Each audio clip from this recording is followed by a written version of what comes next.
Welcome, Fright Night Vault listeners. Tonight we step into a house that was never truly empty. It was an old rental on the edge of town, the kind of place that looked forgotten even in daylight. The shutters sagged, the paint peeled in strips like shed skin, and the air around it carried the sour weight of damp earth. Neighbors rarely spoke of it. Some said it had sat vacant for decades. Others claimed they had seen tenants arrive and vanish within months. For a young couple searching for something cheap, it seemed perfect. 2 stories, a narrow porch, a sagging but sturdy frame. They moved in on a rain-soaked evening, lugging boxes across warped floorboards. The house felt patient, as though it had been waiting for them, watching as they claimed each room with their belongings. But already, in those first nights, unease began to bloom. The wallpaper seemed to curl further back from the plaster when left unattended, as if recoiling from unseen heat. Shadows stretched unnaturally long in the halls, even when the lights were dim, and late at night, when silence should have claimed the house, faint sounds stirred. A soft creak on the staircase, a breath too close to the bedroom door. At 1:34 a.m., the husband awoke certain he had heard a laugh, small, high, a child's laugh echoing in the stairwell. He searched, flashlight in hand, finding nothing but the stale air of a house too long neglected. He told himself it was imagination. Yet the next night, at precisely the same time, the sound returned. The house was waiting to be noticed, and soon it would not be ignored. The second week in the house carved the fear deeper. It began with small intrusions. A glass set neatly on the kitchen counter at night was found shattered on the floor by morning, though no one had heard it fall. A door carefully closed before bed was discovered ajar, swaying slightly as though someone had slipped through it only moments earlier. The wife was the first to see something. At 2:11 a.m., she stirred from sleep and glanced toward the hallway. A figure stood there, pale, slight, unmoving. She whispered her husband's name, but when she blinked, the hall was empty. She might have doubted herself, if not for the damp footprints trailing across the carpet, pressed by bare feet too small to belong to either of them.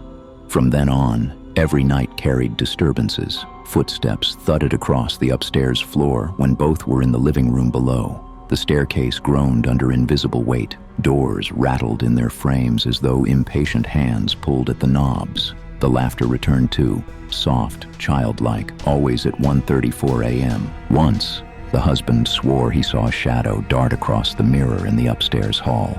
Not his own, but smaller, hunched, moving against his reflection. Another time, the wife heard breathing in her ear as she brushed her teeth, the mirror fogging as though another mouth hovered just behind her. They began to dread the nights, sleeping in short fits, waiting for the sounds to begin again.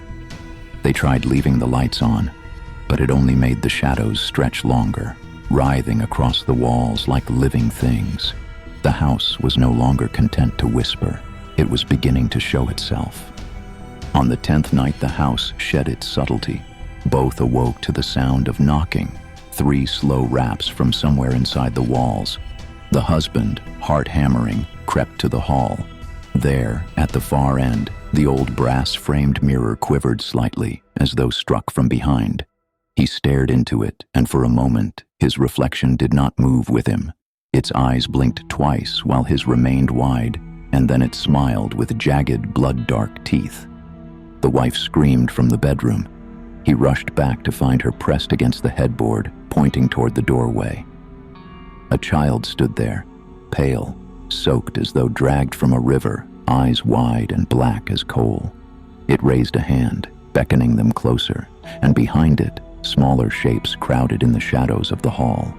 Their whispers filled the air, layered voices chanting words too broken to understand.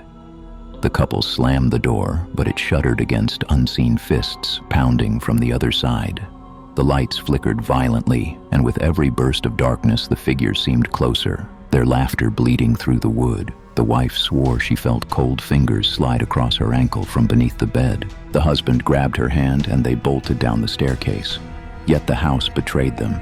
The hall stretched impossibly long, doors multiplying along the walls, opening into rooms they had never seen before. Rooms flickering with movement, shadows bent at wrong angles.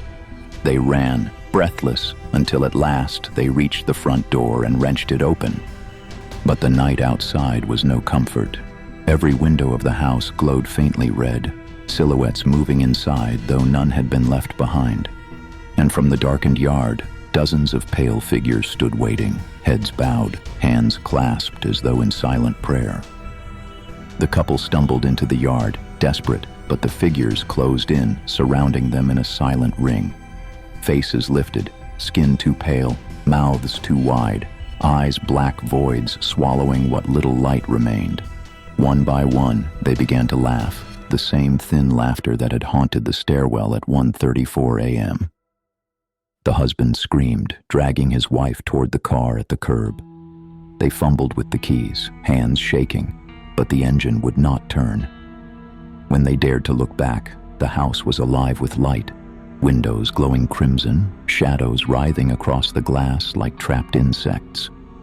And standing in the upstairs hallway, framed in the broken mirror's reflection, was their own likenesses, twisted, blood-stained, smiling as though they had always belonged to the house. By morning, the car sat empty, the doors wide open. Neighbors found the home silent again, every window black, the front door shut. But on the carpet of the upstairs hall, 3 sets of footprints remained, 2 larger and 1 small, trailing wet mud into the bedroom. The house waits still, hungry, patient, drawing in whoever dares to call it theirs.